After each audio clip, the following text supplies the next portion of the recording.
Assalamu alaikum wa rahmatullahi wa barakatuh, mes chers frères et sœurs dans l'islam.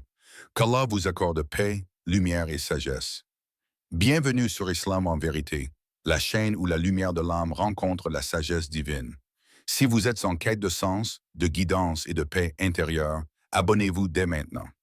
Ici, chaque vidéo est un rappel sincère et profond, basé sur le Coran, la Sunna et l'amour d'Allah. Il est 2 heures du matin. Tu es là, allongé, les yeux ouverts dans le noir. Le silence est pesant, mais dans ta tête, ça hurle.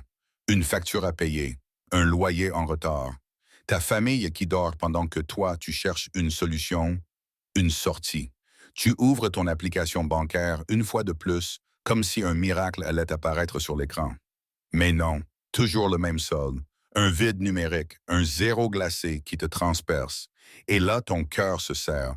Pas à cause du manque d'argent, non. C'est le sentiment d'être seul dans ta difficulté.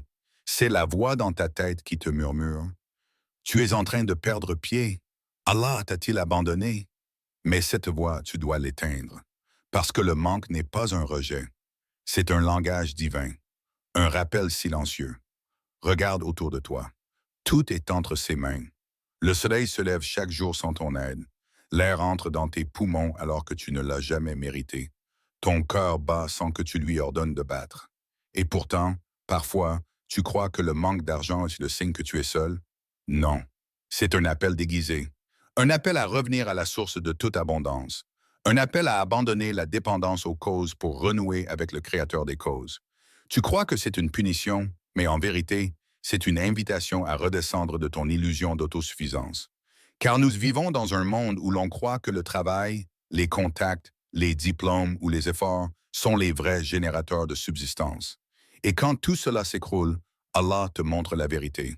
Lui seul donne, et il sait à quel point tu peux tenir. Allah n'impose à aucune âme une charge supérieure à sa capacité. Al-Baqarah 2, 286. Cette phrase, tu l'as peut-être lue 100 fois. Mais là-dessus entendu, elle ne parle pas à ton intellect, elle parle à ton cœur, à ton épuisement, à ta peur. Allah connaît tes limites mieux que toi-même. Il ne te fait pas tomber pour t'écraser, mais pour t'apprendre à te relever vers lui. Le vide que tu ressens, ce n'est pas l'absence de billets dans ton portefeuille. C'est le vide de reliance. Car l'âme qui dépend des chiffres vivra au rythme de leurs fluctuations. Mais l'âme qui dépend d'Allah vit dans une paix que rien ne peut voler. L'argent peut s'évaporer. Les opportunités peuvent se fermer. Les soutiens peuvent se détourner. Mais Allah reste. Toujours. As-tu remarqué? Lorsque tout s'effondre, c'est souvent là que la prière devient sincère. Les larmes coulent avec des mots simples. Ya Allah, je n'ai que toi. Et c'est précisément là que commence la vraie richesse. Le test du manque. Ce que signifie vraiment être pauvre. Tu es seul. Le monde bouge autour de toi, vite. Trop vite. Mais en toi, tout semble figé. Tu marches dans les rues, des vitrines pleines de choses que tu ne peux pas t'offrir. Tu regardes des visages qui semblent heureux, insouciants. Et toi, tu te demandes, pourquoi est-ce que moi, je me sens si vide? Est-ce parce que tu n'as pas d'argent? Ou est-ce parce que tu n'as plus de direction? Est-ce la pauvreté matérielle? Ou est-ce une pauvreté de confiance, de foi, de reliance? Pause. Respire. Parce que la vraie pauvreté, celle que l'âme ressent douloureusement, ce n'est pas de manquer de bien, c'est de manquer d'Allah dans son cœur. As-tu déjà rencontré quelqu'un qui n'a rien, mais qui rayonne de sérénité? Quelqu'un dont le regard est apaisé, dont les paroles sont douces, dont le cœur semble plein, alors même que ses poches sont vides. Ce n'est pas de la naïveté, c'est une réalité spirituelle. La pauvreté extérieure peut être lourde. Oui, mais la pauvreté intérieure est un naufrage silencieux. Allah nous rappelle dans le Coran, c'est lui qui vous a donné la terre pour la parcourir. Mangez donc de ce qu'il vous a attribué. Mais vers lui sera la résurrection. Al-Mulk 67-15. Cette vie, ses routes, ses marchés, ses promesses sont là pour être traversées, pas pour être possédées. Et tout ce qui t'est donné vient de lui. Et tout ce qui t'est repris revient à lui. Alors pose-toi cette question. Sincèrement, lentement, avec le cœur. Si tu perds tout aujourd'hui, ta maison, ton travail, tes relations, ta santé, est-ce que Allah reste ton tout? Ou bien est-ce que ta paix dépendait de ce que tu avais? plutôt que de celui qui t'avait tout donné. Peut-être que ce que tu appelles perte, Allah l'appelle libération. Peut-être qu'il t'arrache un appui pour t'apprendre à marcher sans béquille. Peut-être qu'il t'a ôté un moyen pour que tu redécouvres. Le prophète disait dans une de ses douas, « Ô Allah, ne fais pas du bas monde le plus grand de nos soucis. » Et toi, combien de fois ton cœur est-il attaché à une somme, à un contrat, à une personne, au point d'oublier celui qui donne tout cela? Parfois, Allah te teste non pas pour t'éloigner, mais pour t'élever. Le manque devient alors un miroir. Il te montre à quel point tu as construit ta paix sur du sable et t'invite à la reconstruire sur la confiance absolue en ton Seigneur. Parce qu'au fond, tu n'es pas vraiment pauvre. Tant que tu as encore la capacité de dire avec sincérité « Hasbi Allahu la ilaha illa huwa » Allah me suffit. Il n'y a de divinité que lui. L'arme secrète du croyant. Le tawakkul, tu veux un secret? Un vrai. Pas une formule magique. Pas une astuce de motivation creuse. Un secret spirituel, ancien, puissant, simple, mais oublié. Ce secret s'appelle tawakkul. Pas juste la confiance en Allah comme on le répète sans y penser. Non, le tawakkul authentique. Celui qui fait trembler les obstacles. Celui qui transforme les cœurs inquiets en forteresses de sérénité. Celui qui libère l'âme du fardeau du comment, parce qu'elle s'accroche au pourquoi. Allah. Tu vois, tawakkul, ce n'est pas de croiser les bras et d'attendre un miracle. Ce n'est pas non plus de courir dans tous les sens en t'inquiétant du résultat. C'est l'équilibre parfait entre deux dimensions. D'un côté, tu fais ce que tu peux. Tu planifies, tu travailles, tu t'efforces. De l'autre, tu acceptes ce qu'Allah a décrété, avec une conviction inébranlable que c'est meilleur pour toi, même si tu ne le comprends pas encore. Écoute cette histoire puissante. Un compagnon du prophète vient un jour lui dire, « Ô messager d'Allah, dois-je attacher mon chameau ou le confier à Allah ?» Et là, cette réponse prophétique, pleine de sagesse, fuse. « Attache-le et place ta confiance en Allah. » Tirmidhi, voilà. Tout est dit. Et dans le Coran, Allah scelle cette vérité. Et quiconque place sa confiance en Allah, il lui suffit. At-Talaq 65.3, répète-le. Il lui suffit. Pas il l'aidera un peu. Pas il le soutiendra si ça marche. Non, il lui suffit. Allah devient suffisant pour celui qui place sa confiance en lui. C'est une promesse, une garantie divine, un contrat d'assurance céleste que rien ni personne ne peut casser. Alors pourquoi encore tant d'angoisse? Pourquoi paniquer quand l'entretien d'embauche est reporté? Pourquoi perdre le sommeil quand les factures s'accumulent? Pourquoi désespérer quand les portes semblent closes? Si ton cœur est connecté à Al-Fatah, le grand ouvreur, tu sauras que toute porte fermée l'est pour une sagesse, et toute clé perdue est dans la main de ton Seigneur. Le croyant, armé du tawakkul, marche sur la terre avec la tranquillité des oiseaux. Eux aussi sortent chaque matin affamés et reviennent chaque soir rassasiés. Et le prophète a dit, « Si vous faisiez confiance à Allah comme il se doit, il vous donnerait votre subsistance comme il la donne aux oiseaux. » Tirmidhi. Ils ne stockent rien, ils ne savent pas où sera le prochain grain, mais ils volent, confiants. Et toi, tu as le Seigneur de l'univers derrière toi. Alors enfile cette armure intérieure, agis, pense, et laisse Allah écrire ce que tu ne peux pas maîtriser. L'aumône en temps de difficulté, l'acte qui change tout. Il y a quelque chose de profondément bouleversant dans l'image d'une main qui donne, alors qu'elle-même tremble de besoin. C'est une scène que les anges regardent avec émerveillement. Une scène que le ciel enregistre parce qu'elle n'est pas banale. Ce n'est pas donner ce qu'on a en trop. C'est donner alors que l'on n'a presque rien. C'est croire que même dans le manque, Allah voit, Allah remplace, Allah bénit. Imagine cette image. Un homme au marché, l'air fatigué. Il fouille dans ses poches, ne trouve qu'une pièce. Il s'approche d'un mendiant et, sans mots, lui tend la pièce. La caméra ralentit. La pièce quitte ses doigts et à ce moment-là, le monde invisible réagit. Car Allah dit dans le Coran, « Ceux qui dépensent leurs biens dans le sentier d'Allah ressemblent à un grain qui produit 7 épis, à 100 grains l'épi. » Al-Baqarah 2:261. Une simple pièce, transformée en 7 épis, chacun portant 100 grains. Une goutte dans cette vie, un océan dans l'au-delà. Tu veux que les portes de la subsistance s'ouvrent? Donne, même une miette, même un sourire, même un reste d'intention. Mais donne, C'est contre-intuitif, n'est-ce pas? On nous apprend que pour garder, il faut retenir. Mais Allah enseigne l'inverse. Pour recevoir, il faut libérer. Une femme pauvre, dans un village oublié, n'avait qu'un petit morceau de pain. Elle le donna à un orphelin affamé. Ce soir-là, elle rentra chez elle et trouva dans son panier du pain chaud, encore fumant. Personne ne sait qui l'avait laissé, mais elle savait. Allah l'avait vu et Allah avait ri. Tu penses que c'est une coïncidence? Ou bien est-ce que le reflet de la promesse divine que nous ne cessons d'oublier? Ce que vous dépensez, il vous le remplace. Coran 34-39. Parfois, la bénédiction ne vient pas en argent. Elle vient en paix intérieure, en santé retrouvée, en enfant guidé, en cœur apaisé. Et parfois, elle vient dans une facture mystérieusement annulée, une dette oubliée, une main tendue sans qu'on l'ait demandé. Chaque fois que tu donnes dans la difficulté, tu témoignes de ta foi. Tu dis à Allah sans parole, je crois que tu es Ar-Razzaq, le pourvoyeur.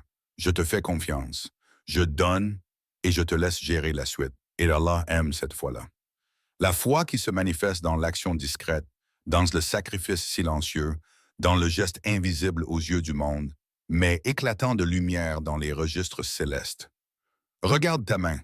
Tu crois qu'elle est vide, mais c'est quand elle donne qu'elle est la plus pleine. Les portes du ciel s'ouvrent avec la salade et le doigt. As-tu déjà versé des larmes silencieuses dans ta prière? Ces larmes qui parlent quand les mots manquent. Ces larmes qui brûlent l'orgueil, ouvrent les cœurs et ramènent l'âme tout entière à la douceur d'Allah. Imagine-toi là, à genoux, dans cette chambre obscure, les mains levées, le souffle suspendu, le cœur comme un enfant affamé qui appelle sa mère. Car c'est ainsi que tu dois appeler Allah, avec la même urgence, la même innocence, la même foi. Tu n'as pas besoin de grandes phrases, ni de paroles compliquées. Tu as juste besoin de lui parler, avec ton cœur. Car Allah dit dans son livre, « Invoquez-moi, je vous répondrai ». Sourate Ghafir 40-60. Ces mots ne sont pas simplement une invitation. Ils sont une promesse divine, un pont entre toi et lui. Une porte immense qui s'ouvre à chaque fois que tu murmures son nom.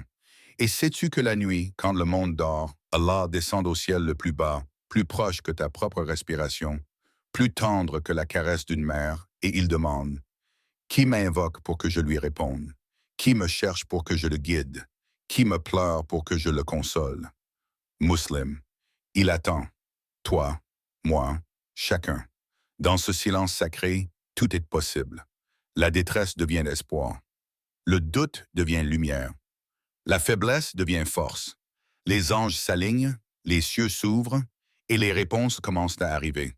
Parfois, elles prennent la forme d'une idée qui illumine ton esprit. Parfois d'une main tendue qui surgit d'un lieu inattendu.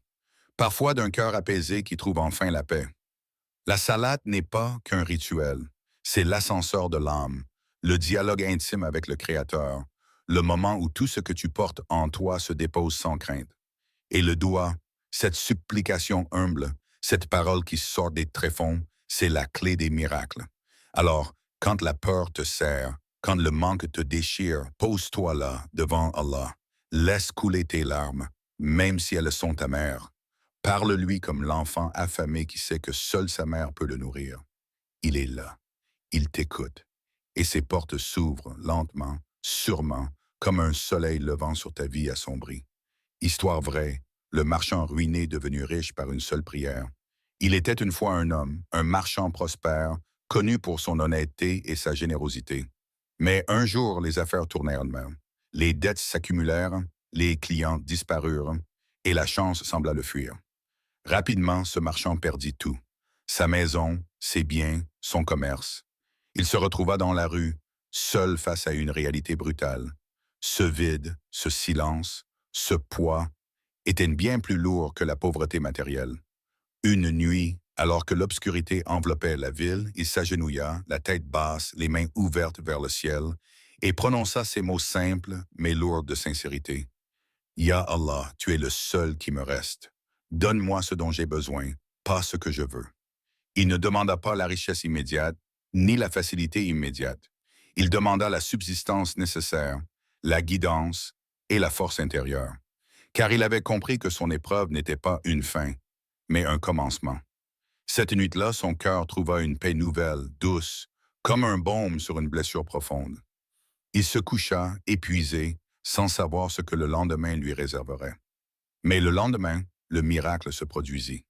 Une opportunité inattendue, presque comme tombée du ciel, vint frapper à sa porte. Un client ancien, réapparaissant de nulle part, lui proposa un partenariat.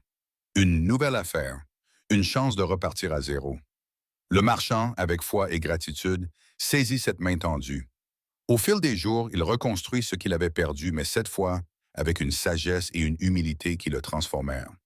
Il racontait souvent, avec émotion, ce jour-là, j'ai compris que je n'avais jamais été pauvre. J'étais seulement éloigné, éloigné de la source, éloigné de la confiance. En Allah, cette histoire n'est pas juste une anecdote, c'est une leçon vivante, un rappel que même dans les ténèbres les plus profondes, la lumière d'Allah est proche. Car Allah nous dit dans le Coran, à côté de la difficulté est, certes, une facilité. Ash-Shar 95.6. Chaque épreuve porte en elle la graine de la facilité. Chaque nuit sombre est suivie d'un matin lumineux.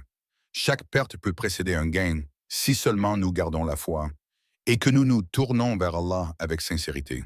Alors, dans tes moments de désespoir, souviens-toi de ce marchand, de sa prière simple, de sa confiance, et sache que la richesse véritable ne se mesure pas seulement en biens matériels, mais en proximité avec Allah. Rappelle-toi des promesses d'Allah. Il n'abandonne jamais un jour, le soleil se lève. Un autre jour, il décline. Mais dans ce cycle éternel, il y a un message caché, un murmure doux qui traverse le temps. Ne perds jamais espoir. Regarde ce lever de soleil. Il brise la nuit avec une lumière fragile mais déterminée. Il illumine l'horizon comme une promesse silencieuse. Une promesse d'Allah faite à chaque cœur qui doute, chaque âme qui tremble. Il suffit d'un instant, un seul instant, pour que ta nuit la plus noire se change en un jour éclatant, pour que ton chagrin profond devienne une source de joie, pour que ton vide se remplisse d'une abondance insoupçonnée. Mais ce miracle, Allah ne le déverse pas sur celui qui attend passivement. Il attend de toi la sincérité, un cœur pur qui cherche la vérité, un effort constant même quand tout semble perdu, une patience inébranlable comme la mer qui attend la marée. Dans son livre, Allah te rassure avec douceur.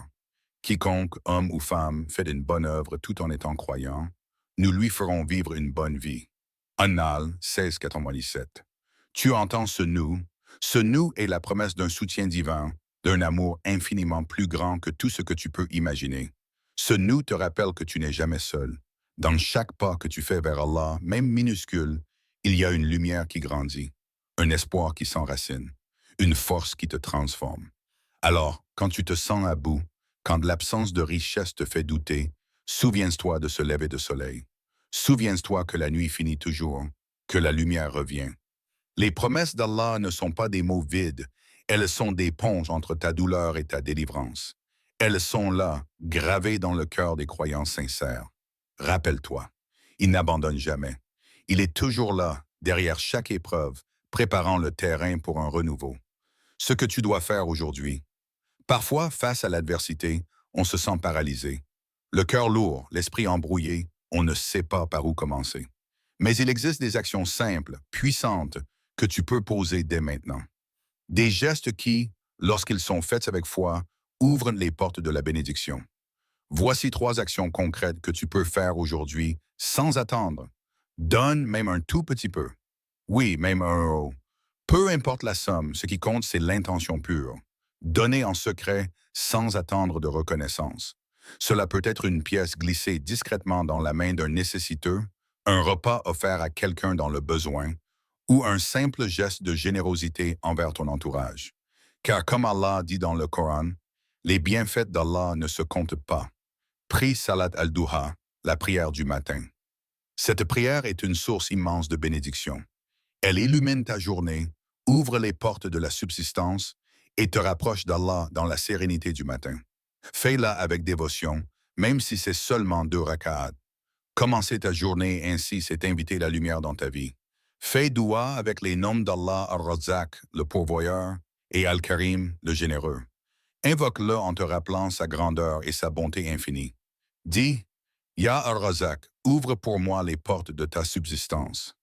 Ya Al-Karim, Comble-moi de ta générosité. Ces invocations sont des clés, des ponts vers la richesse spirituelle et matérielle. Enfin, répète souvent cette puissante formule. Hasbi Allahu la ilaha illa huwa. Ce qui signifie Allah me suffit, il n'y a de divinité que lui. Coran 929. Ces mots renforcent la confiance, rappellent la souveraineté d'Allah et apaisent le cœur en toutes circonstances.